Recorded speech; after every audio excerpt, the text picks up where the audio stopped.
구약성경 스바냐 3장 1절부터 8절까지 말씀입니다. 오늘 본 말씀을 읽으면 약간 좀 무시무시합니다. 하나님의 성, 소위 예루살렘을 하나님께서 완전히 진멸하시겠다라고 이렇게 경고하고 계십니다. 하나님의 성, 하나님께서 소중하게 생각하시는 그 예루살렘을 완전히 진멸하시는 때까지 올 수밖에 없었던 상황들을 우리가 좀 짚고 넘어가야 합니다. 분명 하나님께서 거룩하게 구별하신 그 땅을 왜 이토록 잔인하게 모든 백성들이 다 사라지고 성벽은 다 회파될 정도로 황폐하게 만들어버리겠다라고 경고하시는가? 오늘 읽은 본문의 2절 말씀에 보면 그 상황을 이렇게 나열하고 있습니다. 2절 말씀을 제가 읽어보면요, 그가 명령을 듣지 아니하며 교훈을 받지 아니하며 여호와를 의뢰하지 아니하며 자기 하나님에게 가까이 나아가지 아니하였도다. 여기 보면 이스라엘이, 예루살렘이 하나님의 명령을 듣지 않았다는 겁니다. 하나님의 명령은 우리가 육신의 부모님의 말을 듣고 안 듣고의 차이가 아닙니다. 하나님의 명령은 들어도 되고 안 들어도 되는 것이 아니라 하나님의 명령을 듣지 않으면 죽음입니다. 듣는 사람에게는 생명이라는 것이 주어지지만 듣지 않으면 죽음입니다. 멸망으로 치닫게 됩니다. 최초의 인간인 아담에게 하나님께서 언약을 하셨습니다. 너가 내 말에 순종하면 영원히 이 땅에서 거하게 하겠지만 만약에 내 말에 불순종하여서 선악과를 따먹으면 너희들이 반드시 죽을 것이다, 멸망할 것이다 라고 경고하셨습니다. 여기에도 보면 하나님의 말씀을 순종하는 것과 하나님의 말씀을 불순종하는 것, 이 두 가지의 결과는 어마어마한 큰 차이가 있습니다. 하나님의 말씀을 순종하면 영원히 생명을 얻는 것이고 하나님의 말씀에 불순종하면 죽음, 하나님과 단절된 관계가 될 것이다 라는 말씀입니다. 그러니까 예루살렘이 하나님의 명령을 듣지 않았다라는 것은 지금 죽음의, 멸망의 길로 치닫고 있다라는 겁니다. 두 번째로 교훈을 받지 않았다라는 겁니다. 물론 이 두 가지가 하나님의 명령을 듣지 않고 교훈을 받지 않았다는 것이 비슷한 내용이긴 하지만 하나님의 교훈은 하나님의 경고의 메시지, 때로는 하나님의 말씀으로 우리가 표현할 수 있습니다. 하나님의 말씀은 우리가 이 땅 가운데 살아가는데 어떤 역할을 합니까? 시편 119편 말씀에 보면 하나님의 말씀은 우리가 인생 가운데 길을 걸어갈 때에 우리의 등불 역할을 하고 우리의 길잡이 역할을 한다라고 말씀하고 계십니다. 하나님의 말씀이 우리 가운데 있어야지만이 우리가 걸어가는 길이 제대로 걸어가고 있는지, 바른 길을 가는지를 우리가 알 수가 있습니다. 근데 하나님의 교훈이 우리에게 없어져 버리면요, 우리가 지금 가는 이 길이 제대로 걸어가고 있는지, 잘 가고 있는지를 분간할 수가 없게 되는 겁니다. 하나님의 말씀이 우리 삶 속에 없으면 내 죄가 무엇인지도 못 깨닫고 하나님께서 우리에게 명령하신 것이 무엇인지도 깨닫지 못하게 된다는 겁니다. 그 다음에 세 번째로 여호와를 의뢰하지 아니하며, 하나님을 의뢰하지 않는다. 그 이유는 하나님을 의지하지 않아도 내가 이 땅의 삶을 잘 살 수 있을 것이라는 생각이 있기 때문입니다. 내 곳간에 쌀이 좀 가득 채워져 있고 내 재물이 어느 정도 풍성하게 가기 때문에 그렇게 애타게 하나님을 찾지 않아도, 하나님을 붙들지 않아도 내가 살 수 있을 것 같은 그런 착각 속에 빠져 있는 삶이라는 겁니다. 예루살렘이 그랬습니다. 내가 굳이 하나님을 의지하지 않아도 우리 옆에 있는 애굽을 의지하거나 아니면 다른 나라를 좀 의지하면 충분히 외부의 큰 나라들이 나를 공격해 온다 할지라도 그 싸움에서 지지 않을 것 같은 그런 생각으로 살아간 삶이었습니다. 우리의 삶에서도 이런 부분이 있을 수 있습니다. 때로는 환난과 어려움과 여러 가지 곤란한 상황들이 우리에게 처할 때에 우리가 잘 알아야 될 것은 이 땅에서 일어나는 모든 일들이 어떻게 보면, 자세히 보면 우리가 감당할 수 없는 것은 하나도 없습니다. 어떻게 자세히 그것을 살펴보면요, 어떻게 해서든지 그것을 이겨낼 수 있을 방법이 다 있습니다. 그런 방법이 있기 때문에 굳이 하나님 앞에 애타게 기도하지 않아도 그 문제를 잘 뚫고 갈 수 있을 것 같은 어떤 생각이 들 때가 있습니다. 그럴 때의 우리의 삶이 이겁니다. 하나님을 의지하지 않는 삶. 근데 우리의 삶 속에 가장 쉬운 부분, 정말 아주 작은 부분도 때로는 우리의 힘으로 쉽게 건너갈 수 있는 어떤 문제이지만 어떤 때에는 그 쉬운 문제마저도 우리가 쉽게 건너갈 수 없는 일들이 우리의 삶 속에 종종 있지 않습니까? 보통 때는 그렇게 쉽게 풀어져갔던 문제들이 내 뜻대로 잘 되지 않구나 라는 것을 느낍니다. 그 느껴야 되는 이유는 매일매일 삶 속에서 작은 부분이지만 하나님을 의지하지 않고는 내가 이 땅에서 한순간도 내가 설 수 없다라는 그런 고백이 우리의 삶 속에서는 끊어지지 않아야 된다는 겁니다. 네 번째로, 예루살렘의 그 상태는 자기 하나님에게 가까이 나아가지 아니하였도다. 하나님 앞에 나아간다는 것은 하나님 앞에 제사를 드리며 하나님 앞에 예배를 드리는 것입니다. 하나님 앞에 예배를 드리거나 제사를 드리지 않습니다.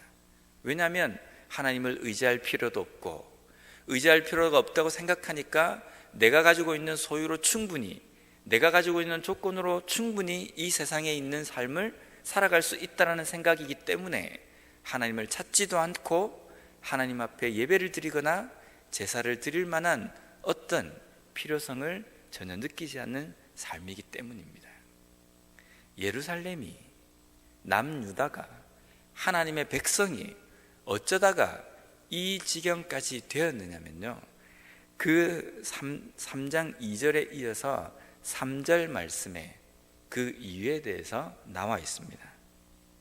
첫 번째, 방백들이 문제입니다. 방백들은 부르짖는 사자가 되어 있습니다. 방백은 관리들입니다. 백성들을 잘 다스리고 정치해야 되는 위정자들입니다. 근데 이 사람들은 부르짖는 사자가 되었다는 겁니다.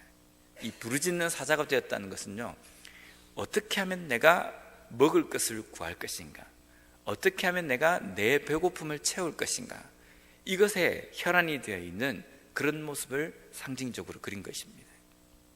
방백들은 어떻게 하면 이 국민들을 잘 살게 할 것인가, 어떻게 하면 이 나라를 제대로 이끌 것인가, 이 생각을 해야 되는데 어떻게 하면 내 배를 채울 것인가, 어떻게 하면 나의 필요를 충분히 채울 것인가, 이것만을 생각하고 있는 정치인들이라는 겁니다. 이런 사람들이 나라를 이끄는데 나라가 제대로 되겠습니까? 국민들이 제대로 된 삶을 살아가겠습니까? 지도자가 이 모습이 되었기 때문에 남유다의 예루살렘에 이 지경까지 된 겁니다. 두 번째는 재판장들입니다. 재판장들은 이튿날까지 남겨두는 것이 없는 저녁일이요. 저녁일이라는 것은요, 부르짖는 사자와 비슷한 표현입니다.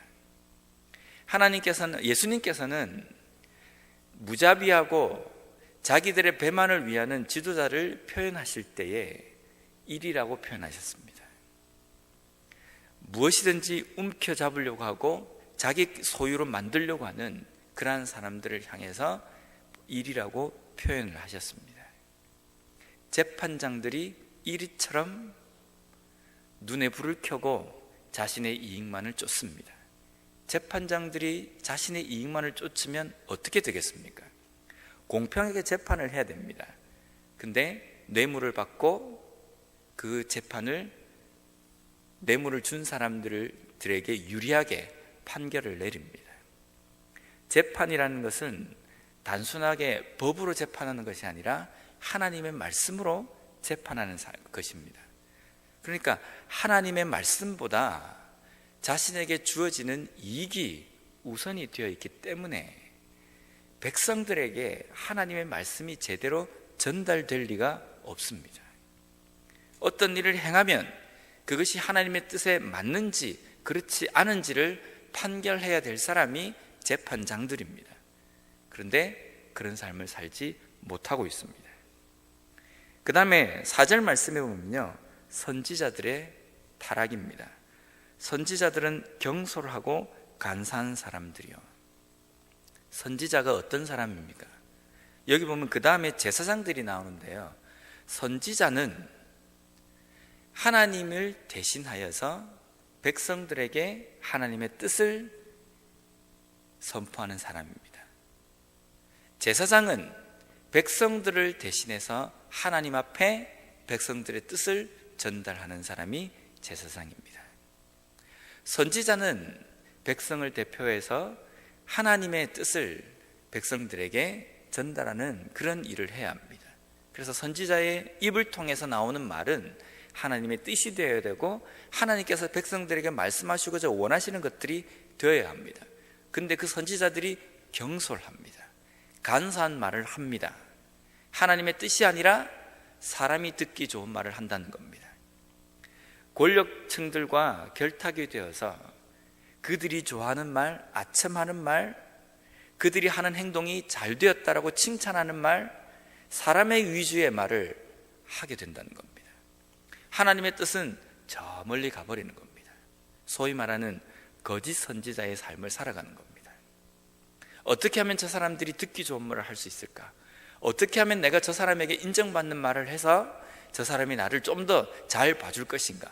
이런 생각으로 선지자가 말씀을 증가한다고 한다면 이스라엘 백성들에게 말씀이 어떤 말씀이 추가되겠습니까?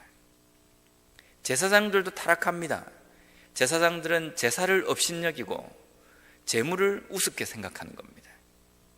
하나님 앞에 드리는 예배를 우습게 생각하면 하나님의 말씀이 우습게 되어버리는 겁니다. 하나님 존재가 우습다라고 생각하는 백성들에게 과연 하나님의 뜻이 제대로 전달이 되겠습니까? 여기까지 우리가 보면 모든 타락의 중심에 지도자들이 있구나라고 우리가 생각할 수 있습니다. 그렇긴 합니다. 지도자의 책임이 정말 중요합니다. 큽니다. 근데 또한 우리의 삶도 제대로 돌아봐야 합니다. 우리 교회가 문제다, 이 나라가 문제다, 한인교회가 문제다, 그 문제의 중심에 누가 서 있습니까? 우리 각자 자신들이 서 있습니다. 나는 제대로 살아가는데 교회가 문제이고 한인교회가 문제일 리는 없습니다. 이 교회를, 이 나라를, 이 모든 단체를, 공동체를 구성하는 한 사람 한 사람이 우리 자신들입니다. 우리 자신들 한 사람 한 사람이 잘못되어져 가고 있기 때문에 전체가 잘못된 길로 가는 겁니다. 때로는 우리가 어떤 공동체를 비판할 때에 나는 소위 거룩한 길에 서 있는 것처럼 생각하고 비판할 때가 있습니다. 그것은 교만한 행동입니다. 물론 그럴 수도 있습니다. 하지만 그것을 우리 눈에 보여주신 이유는 혹시 내 삶 속에 그러한 삶이 없는지를 돌아보라는 하나님의 메시지입니다. 우리가 우리 공동체의 제사장으로서, 선지자로서, 재판장으로서, 지도자로서 제대로 그 일을 담당하고 있는지 돌아봐야 합니다.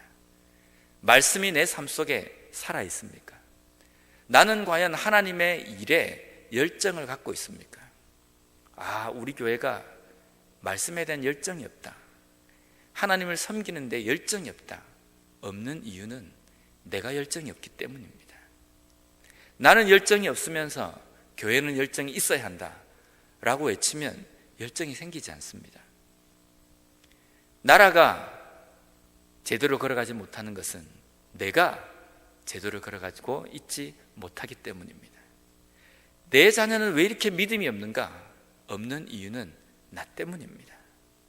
내가 열정적인 믿음의 삶을 보여주지 못했기 때문입니다.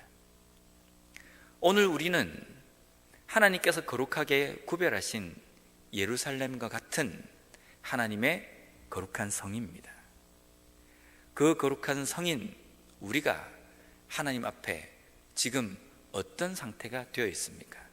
말씀이 제대로 선포되어지고 있고 그 말씀을 받을 때에 우리의 삶 속에 뜨끔함도 있고 그 뜨끔함 때문에 하나님 앞에 회개하고 우리의 삶을 자복하면서 다시 한번 내가 하나님 앞에 말씀에 그 열정을 태워야겠다라고 마음속에 그런 결단도 서고 내 삶 속에 무엇이 문제인지도 깨닫는 그런 삶으로 말미암아 매일매일 뜨거운 체험을 하는 삶을 살아가십니까? 아니면 냉랭하십니까? 우리의 삶 속에 분명 하나님께서 경고하십니다.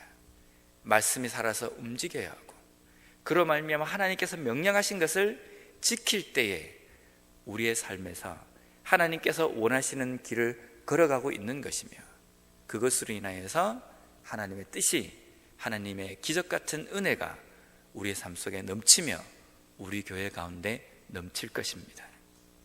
우리 교회가 정말 중요한 시기를 걸어가고 있습니다. 어떻게 이 길을 잘 걸어갈 수 있다라고 생각하십니까? 우리의 판단, 우리의 생각, 내가 하고 있는 사고방식, 내가 알고 있는 지식, 이게 문제가 아닙니다. 이것은 오히려 교회를 더 어지럽게 만듭니다.